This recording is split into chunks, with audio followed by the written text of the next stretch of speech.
Welcome. This is Ed the Finance Guy coming to you. Thanks for tuning in. I appreciate all the good response, all the emails. I'm going to go over some emails I got in the next few videos. This is going to be a section of credit repair. I want to teach people about credit repair, what they can do to fix their credit.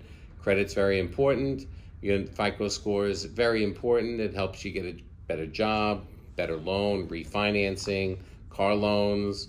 Your car insurance will be much, much higher if your credit scores are low.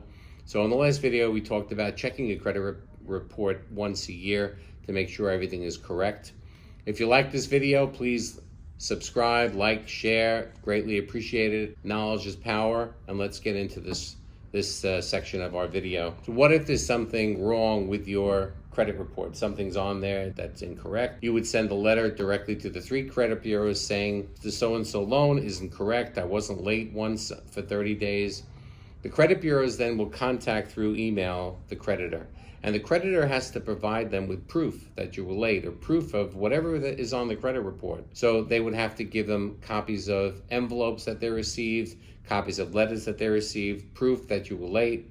Sometimes they don't bother to do these things because they're getting hundreds of thousands of letters every day, and there's a 30-day window that they have to respond. So you're going to see very often, especially with collection companies, they're not there holding paperwork. If you settle a collection, they're not keeping a file in your name. They're happy that you paid it. They paid pennies on the dollar. They made a good profit. So they're going to ignore those letters. So if they ignore those letters, it's going to come off your credit report. But you're getting calls from different collectors, and they could be a pain, and I find them to be, horrible people. They constantly call, they interrupt your work. They're trying to collect, they're trying to make a living.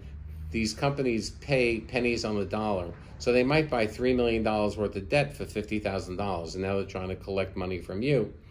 So the way to really avoid this is, first of all, if you can just say to them, look, I don't know who you're talking about, you got the wrong person.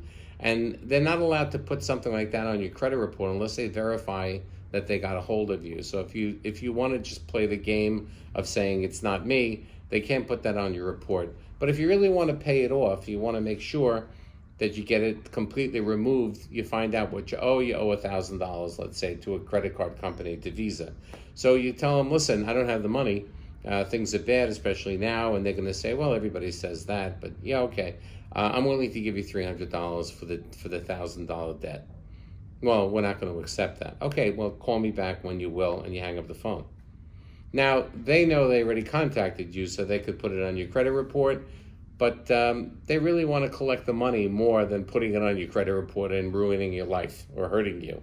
So you can always wait for them to call you back. You could offer them $400, but remember that $1,000 debt, they probably paid $150 for it.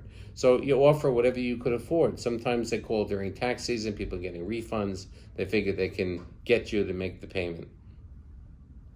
If you have a big credit due, let's say you owe $3,500, and you want to make a settlement for half, $1,750, always remember the difference from what you're paying and what you owe is taxable. So if you owe $3,000 to Visa and you settle with them for $1,500, you're going to have to pay tax on the other $1,500. If you don't settle at all, you're never going to get a tax bill from them. Or if you do, it's going to be much further down the road because they're going to keep selling that collection to the next collection agency, to the next collection agency. That's why I say you got to pull your credit report every year, because you may have one debt that's listed 3 times with 3 different collection agencies.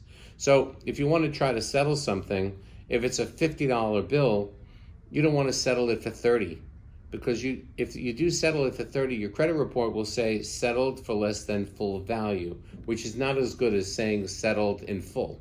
If it has settled in full, it helps you score. If it has settled in less than full value, it doesn't really help you score. And if it does, it helps you score very, very little. Now, again, just because you're paying this debt off doesn't mean it's going to just all of a sudden come off your credit report. It's supposed to stay there for 7 years. But the trick is you pay it to the collection agency. They close the file 30 days later. Then you write a letter to the bureau saying that account's not mine. So the collection agency is going to get a letter from the bureau. They won't respond because they already closed the file. They don't care anymore about you. They got their money. They're not going to respond. So very often these things come off the credit report. So it was always good to fight with them and argue saying these items don't belong to me, even though they do sometimes belong to you. You could get things removed from your credit report after they're paid by doing that, by writing letters like that. If you happen to get a letter from the IRS, if you get a letter from the IRS saying you owe X amount of money, you really should contact the IRS directly. Write them a letter, pick up the phone, call, give them your social security number. How much do I owe you? You say to the IRS, $3,100. Okay, $3,100. I would like to make an installment agreement. I'd like to pay $200 a month. Very rarely will they say, I'll take $1,000 instead of $3,100. The IRS has time to wait.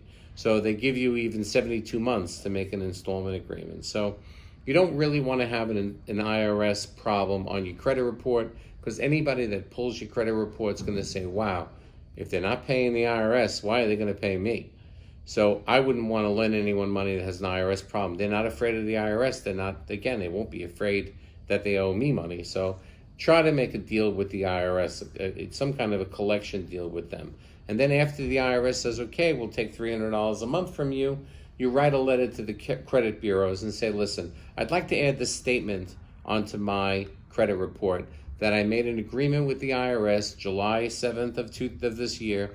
I'm paying $350 a month installment to the IRS. So whoever pulls your report is going to see, employer may be pulling your report, they're going to see that you owe the IRS $3,000, but you're in an installment agreement. So that's very, very positive. You're in an installment agreement with the IRS. You're not walking away from the debt. You're making sure that everything is paid. So again, IRS liens, New York State liens, or whatever state you live in liens, those are looked upon very, very negatively. You want to make sure you get into some kind of a payment plan. Again, these agencies are very, very friendly now. Years ago, they would threaten. It's not going to happen anymore. Now, they're going to make a deal with you. You can pay it out over time. Now, the most important thing to learn in this particular video is if you get a call from the IRS saying you owe $20,000, we're going to put you in jail, and you can make a payment now, but you have to pay with iTunes cards. These are all totally bogus. The IRS never will call you and threaten you. Never. We're going to have the police at your house. We're going to knock on your door. It's always phony. Just hang the phone up when you get these calls. It's the biggest scam going that I've ever seen. People get called all the time, and I get calls from clients. Just completely ignore those calls. If you owe the IRS money, you're going to get a letter from the IRS. You're going to get a certified letter. You're going to get 2 certified letters. You pick up the phone, you call them. They will never call you and threaten you that you owe money, you're going to jail. And they certainly don't want to be paid with iTunes cards. So that's a very, very important thing to learn. The IRS won't call you. You call them directly. The number's on the internet. You can find it all over. If you have debt with the IRS, they're sending you letters all the time with a phone number. So make sure you get that number, you call the IRS, you question them, and you find out what you owe, make some kind of arrangement with them.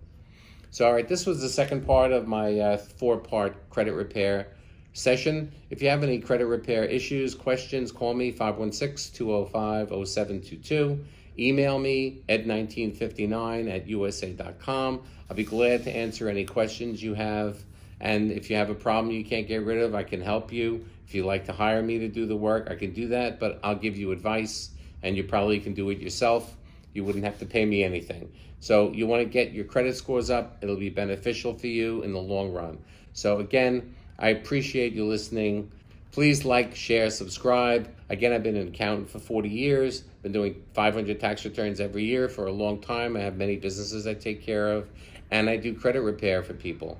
I also do loan modification for people. So if you have any questions, you have any ideas, you want me to talk about something specifically, you have a problem, you got a letter from the IRS, whatever your issue is, email me at ed1959@usa.com. I'll respond. Be safe, be smart, know the rules, know the law. Talk to you next time.